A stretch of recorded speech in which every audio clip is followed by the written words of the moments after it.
iná oko oríire ọlọ́jọ́ bí o ní mo ṣì kó tó ipò lọ. Kò sígbà tí wàá lò láyé ó ní mọ́sàlẹ̀ ọmọ lágbára ọlọ́run ọba. Ìyá mi Olúwatóyìn ó ti ṣọdún èyí ní ọdún tí ń bọ̀ àtúbọ̀ láyé àbọ̀ lálàáfíà ara láyé. Bísọ́lá ni mò ń pè ń.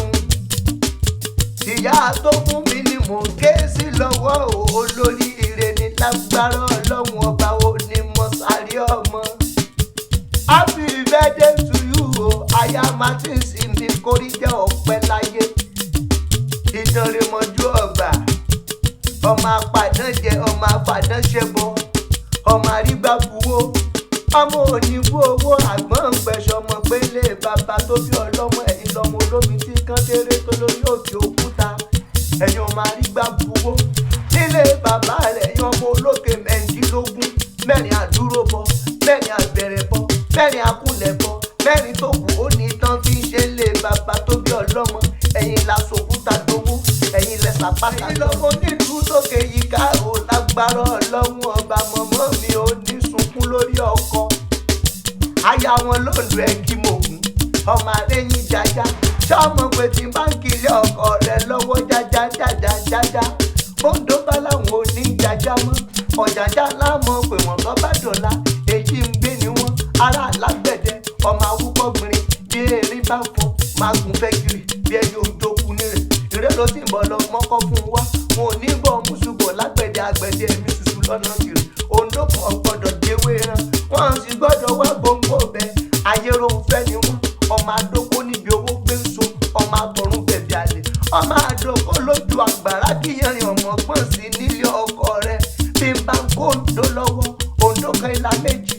ondo méjì ìlà mẹ́rin ondo mẹ́rin ìlà mẹ́jọ jájá ni wọ́n bá láwọn oníjàjá mọ̀ jájá láàmọ̀ pé wọ́n bọ́ bá dọ̀la lágbára ọlọ́run màmá mi Olúwatóyìn ó ṣọdún èyí náà wàá gbó bí olú gbogbo tí gbó láyé wàá gbó bí olú gbogbo tìrìgbò wàá gbó bí àwọn àgbà kan náà fọ mú Sunday sọ̀rùn níjọ́sí ayúlọ ayúbọ̀ lọ́wọ́ yẹn máa jẹ́pẹ́ lẹ́sẹ̀ ẹ̀jẹ̀ màmá jẹ́ ọmọ pé lọ́dún orógbó àgbo lọ́dún òbí àgbórí àjẹ òjòjò ìṣòwò kọ́mọ́lé iná jà kókó lára ọ̀tá lé ayé òní su ọgbẹ́ ẹ̀ ń bá ní ògùn bá mi sọ fún wọn tá a bá láàmú ní ọ̀la làámú ẹnu lẹ́sẹ̀ fi ń pè fúró ojú ọ̀nà bá a bá ládùn yìí kápá pé ó ní kápá bá a bá ládùn yìí kò ṣe apá ò ní kò ṣe bá a bá ládùn yìí kàkàngà lórí asán ni àjẹrẹ kìí di gbomi dúró ẹ̀là ìlẹ̀kẹ̀ kí lójú mi bọ̀ lókun gbogbo ọba tí wà lò láyé láéláé ò ní kó sí páńpẹ́ ayé ò ní tọ́jú lẹ́mọ́lẹ̀ bọ́ bá ṣe lù lámọ́ ọdún lágbára ọlọ́run ayé ò ní sùn ọgbẹ́ bọ́ ọba jí ire tó bá sùn ire ọ̀tún rẹ̀ ire òsì rẹ̀ ire iwájú rẹ̀ ire ọ̀tún òsì iwájú o lórí ọmọ ire lórí iṣẹ́ ire lórí ọkọ ire mọ̀mọ́ mi bó ṣe ń ṣe ni ọmọ ṣe lọ okú tọ́jú mi ní gbogbo ọjọ́ okú tọ́jú mi gbogbo oṣù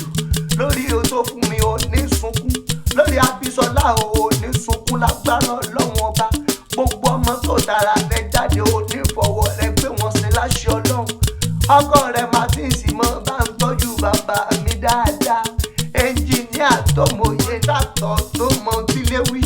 kọ́ńtàtọ̀ tó mọ tílé sọ́tọ̀ ọba fẹ́ kọ́lé gidi ẹnjìníà Martins ni ọ̀ránṣẹ́ sí bọ́ ọba fẹ́ kọ́ dúplẹ̀sì ni o fẹ́ kọ́ fúláàtì tó jọjú o fẹ́ kọ́ bọ́ngàlò táyé fẹ́ o fẹ́ kọ́ fésì and fésì òní kò sí léyìí tí wọ́n kí kọ́ ẹnjìníà Martins bàbá mi ò ní dààmú ní gbogbo ọ̀nà happy birthday to you